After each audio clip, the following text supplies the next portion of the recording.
Greetings. This is my objective attempt to discuss the matter of impeachment, matter which is of great interest to us today, nowadays, because especially of the impeachment of our Vice President. For this video, I shall be highlighting the impeachment process, but I will give special attention to the current updates on the impeachment of the Vice President. I will try to make this as objective as possible and evade as much as possible matters that may have already been left to the courts to decide on. This is ideal for those who want to form their informed opinions for the purpose of discourse on the matter, as well as for our law students or those who are interested on the matter of law, especially constitutional law. This is your video. So, what is impeachment? Well, before we come to a definition of what impeachment is, it's a matter that is not very new to our under our 87 Constitution in application, because we already have four public officers who were subjected to the impeachment process. First one, of course, is most memorable, the impeachment of Joseph Estrada, our then president. Though not convicted by the impeachment court per se, no, he was impeached by the House of Representatives, followed by Gutierrez and our justice, no, of the Supreme Court, Corona, and of course at present we have our Vice President uh, Zara Zimmerman Duterte Carpio, who is facing, as of the recording of this video, the issue of her impeachment.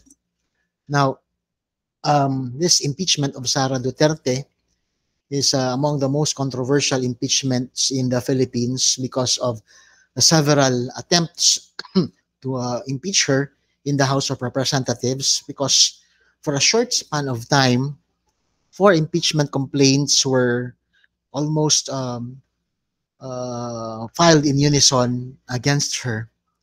The first one was on December 2, 2024, followed by another one 2 days after, and then yet another one before the end of the month on December 19, or in the mid of the month, no, December 19 of 2024.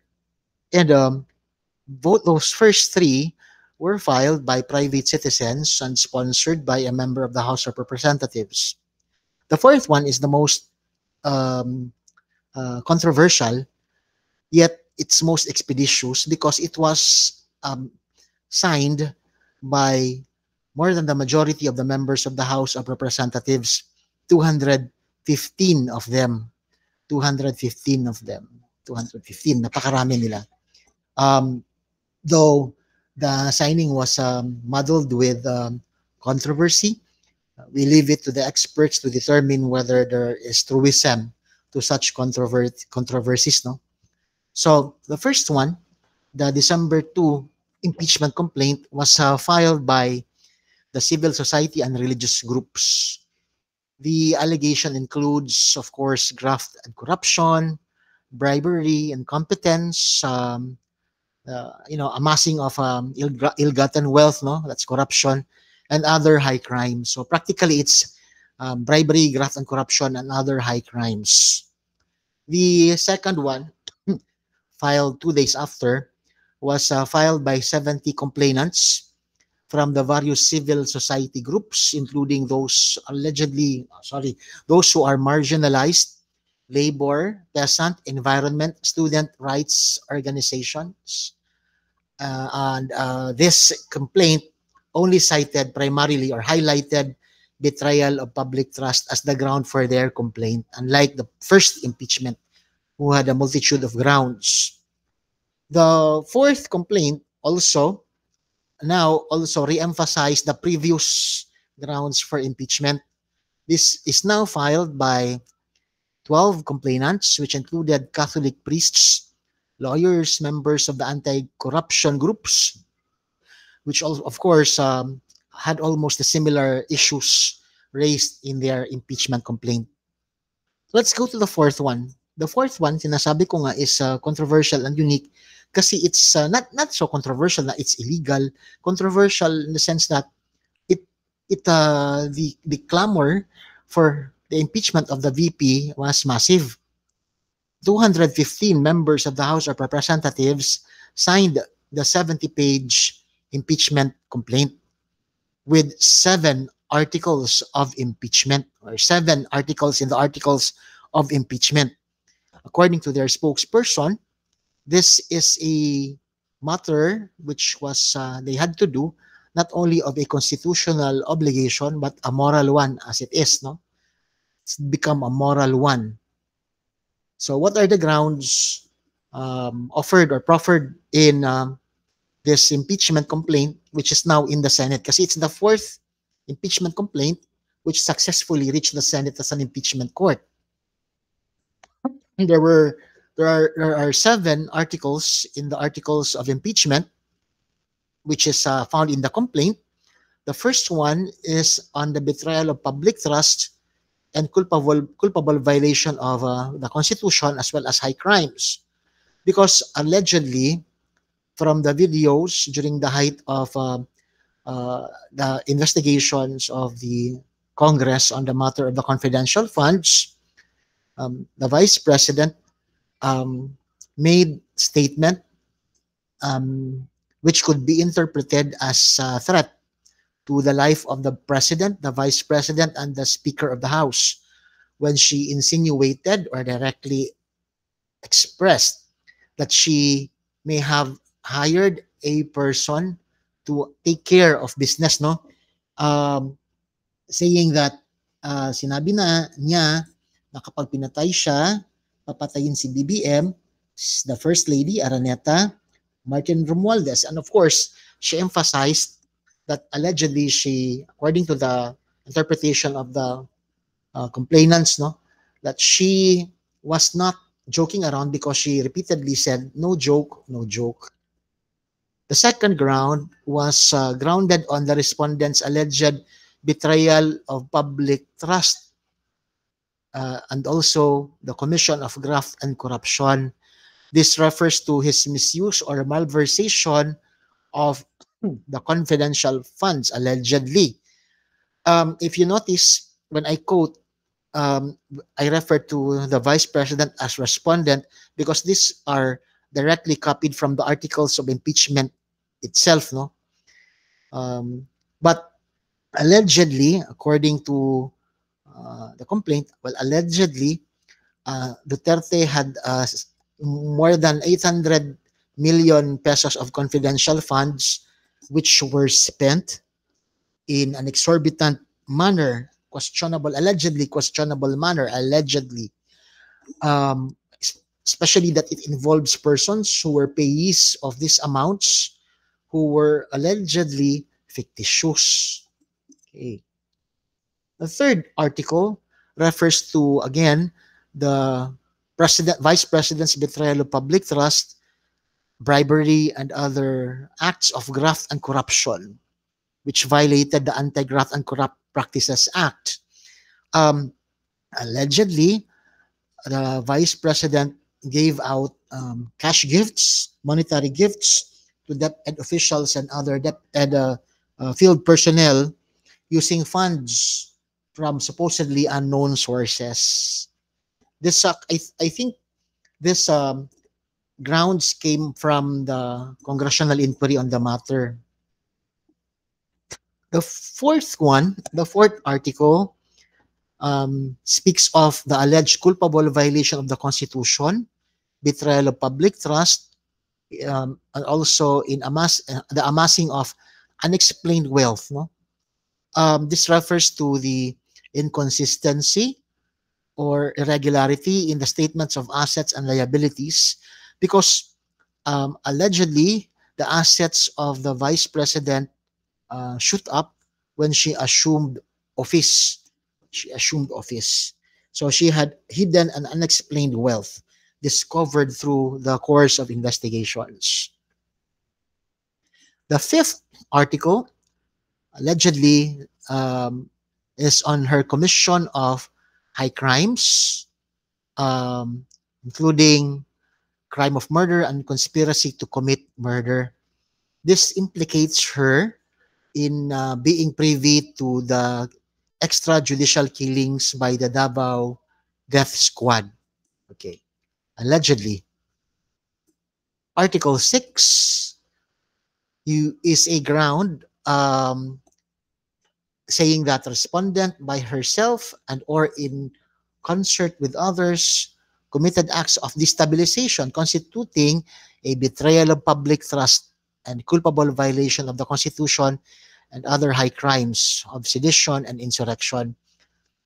President Sara is known for her fiery words, which were interpreted as such. No, her attempt to incite destabilization instead of supporting or cooperating with the government under Marcos, she is seen to be inciting people to or promoting disunity. No, and here's the shotgun um, article, Article 7, that it's saying that in case individually, parang sinasabing, in case individually hindi makapasa yung 6 articles, the totality of them constitutes betrayal of public trust, culpable violation of the Constitution. This is the totality approach, no, which is now being capitalized as a carry-all allegation against the president using recycling or combining the first 6 articles now. Okay. So let's go to the matter of impeachment under the 1987 Constitution. Um, the general principle is that principles are found in the Constitution itself. It says the state shall maintain honesty and integrity in public service and shall take positive and effective measures against graft and corruption. This is a provision that is found in the Declaration of Principles and State Policies. This applies to all public officers, including those who are impeachables. Public office is a public trust. Public officers and employees must at all times be accountable to the people, serve them with utmost responsibility, integrity, loyalty, efficiency, act with patriotism and justice, and lead modest lives. This is Section 1 of Article 11 on public officers, no? Public accountability. So, the matter of impeachment is part of that promise of the Constitution to maintain as clean, the government and accountable public officers who may betray the Constitution and the presumption that public officers should perform just their duties accordingly with the premise that it's public trust. What is impeachment? It's a proceeding against a public officer before a quasi-political court. Well, we call ours as our impeachment court, no? Or the Senate acting as an impeachment court. Instituted by a written accusation called the Articles of Impeachment. So what is this Articles of Impeachment? Ito yung magsisimula or galing doon sa impeachment complaint itself. It's the formal written allegation of the causes of an impeachment answering the same purpose as an indictment in an ordinary criminal proceeding. So if it's in the, if you look at it this way, sa criminal proceeding, before a criminal case reaches the court, in regular filing, nagfa-file tayo ng case sa criminal cases, nagfa-file tayo ng affidavit complaint sa piskalya. Piskalya evaluates if there is probable cause, and if there is probable cause, set the case for arraignment, and after arraignment, in court na yan, the case proceeds again, still in court. So from the piskalya, the fiscal, the prosecutor, it's elevated to the court where there is an arraignment and the trial for the case.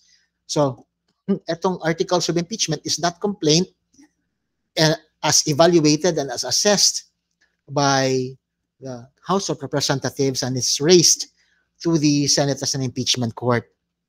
So what are the grounds for impeachment? It's exclusive, supposedly anim yan, no? Culpable violation of the Constitution, meaning it should be blatant, it should be intentional violation, not because of negligence, no? But culpable, meaning it should be intentional, an intentional violation of the Constitution. You have treason, and well, treason, since we do not have an accurate description, we rely on jurisprudence and the revised penal code. We have bribery and graft and corruption. The closest definitions we have are in the Graft and Corrupt Practices Act and the revised penal code. You have other high crimes and betrayal of public trust, which are not clearly defined or exactly defined to give the public leeway on what to include. That's why doon sa binasa natin kanina na 7th article in the Articles of Impeachment, yun ang mas general, no? Na statement of the allegations against the Vice President as high crime or betrayal of public trust, because the last two grounds are more open to a broader definition. It's intended to make impeachment more open for more violations. No? So, who may be impeachable, who are impeached? It's the President, the Vice President, the members of the Supreme Court, and the members of the Constitutional Commissions and the Ombudsman. So you have the Constitutional Commissions, including the COMELEC, the COA, and the Civil Service. Of course, the Ombudsman. This list is exclusive, meaning other public officers are removable not by impeachment, but by other means as provided for by law. So what's the basis for that? The basis is Article 11 of the Constitution, Section 2, where those who are impeachable and the persons impeachable and the grounds are laid down. No? So the Constitution provides for it. So there is nothing legislative about it. It is constitutionally provided for remedy, no, against such public officers. But notice in Section 2, it says may, no? It does not say must. It says may. It's significant because we will ask the question, is impeachment an exclusive remedy? Because there is jurisprudence established that a public officer who is required by law to be a lawyer cannot be disbarred, because the only way to remove an impeachable officer who is required by law to be a lawyer is by impeachment. You cannot disbar a member of the bar or a lawyer if he is, for example, a justice of the Supreme Court, because if you disbar a justice of the Supreme Court, that will be tantamount to removing him from office. So impeachment is the only remedy, not disbarment. No. Another one, if there is a law which has the or any proceeding, no, any proceeding which results to the removal from the office of an impeachable officer, it's not allowed, because again, highlighting that an impeachable officer can only be removed by impeachment. I am highlighting this because of the term may. The term may makes us understand that a certain provision of law has a permissible character. But here, you understand from this interpretation of the Constitution that impeachment is an exclusive remedy. Kung ikaw ay justice sa Supreme Court, hindi ka pwedeng i-disbar, because that will be tantamount to removing you. Or if you're a public officer and you could be removed by your eviction from office, it's not possible, because the charge necessitates that if you are duly convicted or found guilty, you'd be expelled from office. And if you're an impeachable officer, it would be, going around the system or the provisions of the Constitution, which requires that you can only be impeached. But notice that there's this case of Sereno, where Sereno was removed from office by Coaranto. Coaranto questions her eligibility or qualification from office. This is not referring to an offense, but from the matter of her qualification. It's curious because she is a justice of the Supreme Court, Chief Justice at that. But what happened was she was not impeached, but she was rather removed by impeachment. Sorry, she was not removed by impeachment, but was rather removed by Coaranto. This is very curious because Supreme Court said that impeachment is not an exclusive remedy by which an invalidly appointed or invalidly elected impeachable official may be removed from office. So maybe this could be an exception because what we are talking about here is qualification. So there is nobody to legally impeach because in the first place she is not qualified, if I may interpret it that way. So because the provision of the Constitution says that may be removed by impeachment. So the permissive term may, which in statutory construction denotes discretion and cannot be construed as having a mandatory effect. But if you look at this provision, what does may refer to? Is it the fact of impeachment or what? Is it on the persons who may be impeached?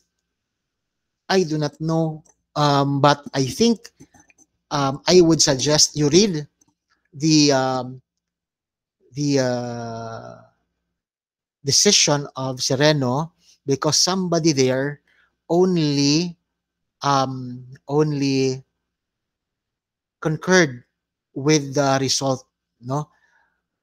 By just concurring with the result, does this now become the controlling jurisprudence that even member of the court, the Supreme Court is required by law to be a member of the bar, as stated in previous jurisprudence, and you know that an impeachable officer can only be removed by impeachment and no other means. Has this gray area. So read this decision. I think if you read it, you'll find that somebody there only concurred with the result, making this not a majority decision sufficient to overturn jurisprudence. So the impeachment has two stages. First is you have the initiation stage and then the trial stage. The initiation stage refers to the stage of impeachment under the House of Representatives, which requires only 1/3 vote to approve the articles of impeachment. But when the articles of impeachment are submitted to the court, the impeachment court, which is the Senate, it now is the trial stage. So these are the stages of the impeachment process. The first one is when there is the filing of a verified complaint. A verified complaint for impeachment is filed by the member of the House of Representatives. So any district representatives, no, or any person with the endorsement of any member. So anybody, including the members of the HR, can initiate a complaint, a verified complaint, or it could be a private citizen with the endorsement of a member of the House. So why verified? Because the verified complaint is an attestation that the signatory owns up to his allegations in the complaint for impeachment. The signatory fixes his signature saying that that's the same document that he is signing for. No? in a legal description, verification would even say that this is that stamp of the signature notarized, no, um, where the attesting officer attests to the fact of that the affiant, the complainant, signed it in his presence, and the complainant confirms that it is filed under factual basis, with factual basis, and it's not intended for bad faith or to frustrate the ends of justice, no. In complaints or petitions, in fact, we have verifications. But this one, if you look at the impeachment complaint, the verification is a lot simpler. It just attests to the fact of the number of pages, and the signatories are the same signatories to the impeachment complaint. You have then the complaint submitted to the proper committee for evaluation. The proper committee, more or less, is the Committee on Justice. The Committee on Justice uh, as assesses or evaluates the complaint, no, 3 session days after it is submitted, no. So what happens is the committee, after hearing within the committee, a committee hearing, no, and by a majority vote of all the members of the Committee of Justice, shall report or shall submit a report to the House within 30 session days from the referral, together with the corresponding resolution. So they have a committee hearing, no? They have a committee hearing.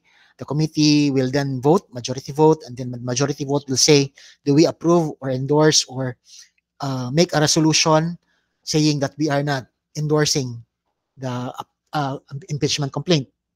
So now, this resolution is calendared for the consideration of the House within 10 session days, no? Once it is submitted by the committee, no? So it is calendared for the consideration of the plenary. So from the committee, pupunta sa plenary, the plenary will now vote on it. Okay? The vote that they require is just 1/3. Is it the vote to approve? Yes. Or it could be a 1/3 vote to override the contrary resolution na sabi kunwari nung Committee on Justice na we do not endorse or we do not agree with the impeachment complaint. They can override it still with a 1/3 impeachment 1/3 vote, no. So the resolution now will now necessitate that articles of impeachment be submitted to the Senate, and that the Senate shall forthwith proceed with trial. Forthwith, well, for me, agad-agad yan. Kasi nga, using the constitutional interpretation principle of verba legis, forthwith is plain and simple, immediately. There is no need to interpret the word forthwith. Okay, it's immediate. But of course, if you look at our history of impeachment, agad-agad ba talaga? Kasi remember the time required for the Senate to begin with the impeachment process or the trial process of Gutierrez, Ombudsman Gutierrez, and Chief Justice Corona, no? Yun ang pinanghahawakan ni Senate President. No? I agree with him in a way, but we also have to consider how we interpret forthwith, because would that cure, or would that be jurisprudential? Would that be precedent sufficient enough to look away from the definition of the word forthwith? The other way of filing a complaint for impeachment is by the members of the House themselves. When 1/3 of the House file the impeachment resolution, when they resolve to impeach the impeachable officer, then the 1/3 resolution or verification of a verified complaint by that 1/3 will now be sufficient for the House of Representatives to submit the articles of impeachment for trial, immediate trial by the Senate. So there are two ways of which impeachment may be initiated or may be filed. No? First is by the filing of a complaint by a private citizen with the endorsement of the member of the House or by the member of the House himself. Second is when one-third of the members of the House of Representatives file a complaint or resolve for the filing of such articles of incorporation, articles of impeachment, sorry. Okay. So two ways.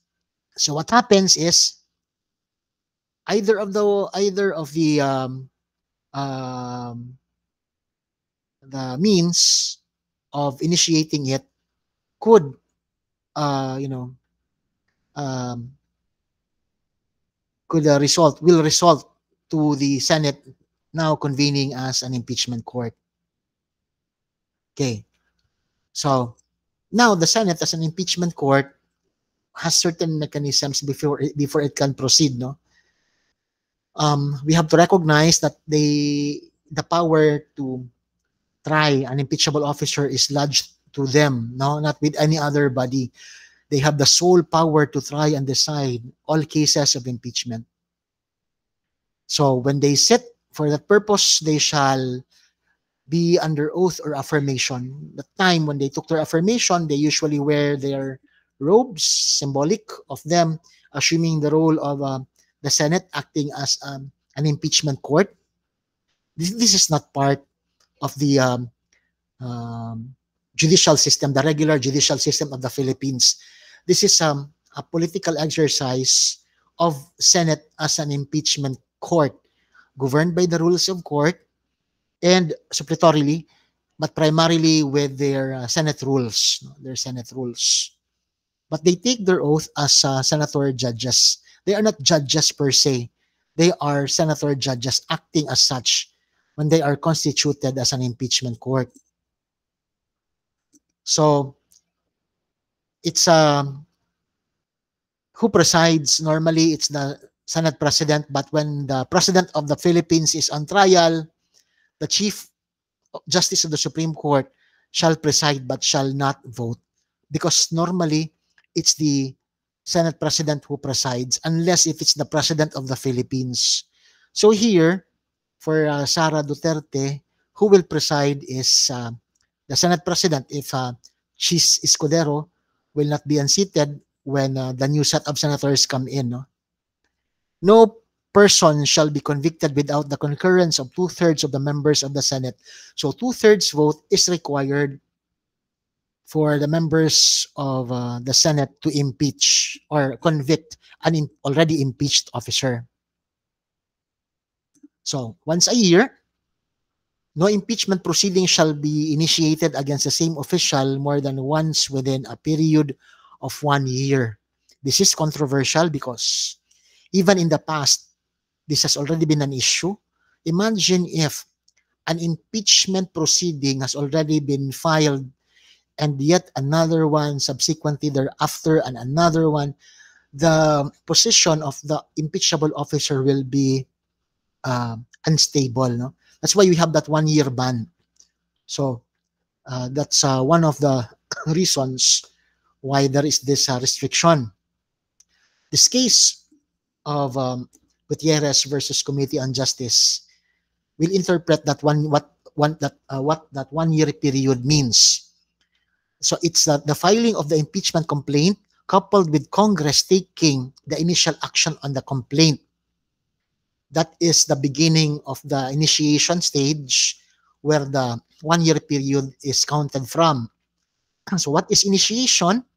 Initiation takes place by the act of the filing and the referral and endorsement of the impeachment complaint to the, for example, Committee on Justice. No? That is if it's filed by a private citizen or a member of the House, no, by himself, less than 1/3, no, or if it's filed by 1/3 of the members of the House of the Representatives when it is filed with the Secretary General of the House. So dalawa.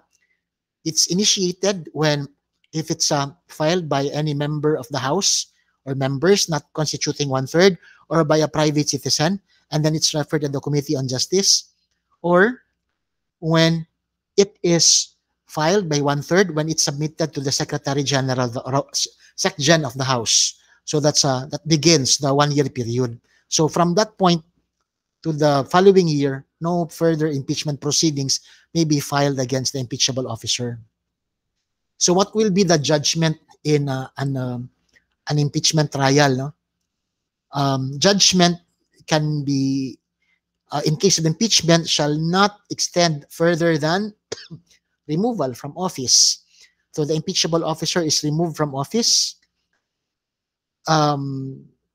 He may be disqualified together. Hindi siya actually sa interpretation ko, hindi siya automatic, because there are those who interpret it also, disqualification can come with removal. So disqualification to hold any other office, any other public office. So he or she cannot anymore run again for public office or be appointed if she is already That's why si Erap, because he was not convicted, ran again for office, no? Because he was not actually convicted in the impeachment court because of the supervening events. Remember EDSA Dos. But the party convicted shall nevertheless be liable and subject to prosecution, trial, and punishment according to law. Similar to Erap, though hindi siya na convict, may Sandigan Bayan cases pa siya. Okay? So, what's the distinction between impeachment and conviction? When an official is impeached, it means that he was indicted by the lower house, by the House of Representatives, to the point na nasubmit yung articles of incorporation sa Senate. Yan ay impeachment. Ang conviction is with the Senate when, after receiving the articles of impeachment, they proceed with trial and find the person guilty. But generally, we call still it as impeachment. No? But technically, some would rather make such distinctions. May Senate refrain from hearing it due to an impending change in composition? There are many opinions on the matter. One opinion would say, no, you cannot continue hearing it because if there's a change in the composition, there might be a change in, it's not a continuity of the present Congress, but this one would seem to say that the Senate, of course, is a continuing body. The Senate is a continuing body, so even if there's a change in the composition of the Senate, then it can still proceed, because remember, senators have staggered terms. One half of them are elected every 3 years. May the court intervene? There is an old jurisprudence who would say no, because the matter is a political question. But I would like to believe that the court cannot intervene on the matter because it's a political question if it refers to the basis for the conviction, for example, because that involves the wisdom of the senator judges. It's a political question. But on the matter of procedure, the matter of technicalities, I do not know. There exists no constitutional basis for the contention that the exercise of judicial review over impeachment proceedings would upset the system of checks and balances because the power of judicial review is so vast. But for whatever it is, we'll know by jurisprudence. So, may the president pardon the person impeached? No, except in cases of impeachment or otherwise provided in this constitution, like election cases, the president may not grant presidential pardon. No? Unlike sa election-related cases, kung may recommendation or endorsement ang COMELEC, pwede. Pero ito, kapag impeachment, kahit na sino pa yan mag-endorse, the president cannot pardon the impeached officer. Um, the rules of procedure in the Senate, actually medyo meron na, no?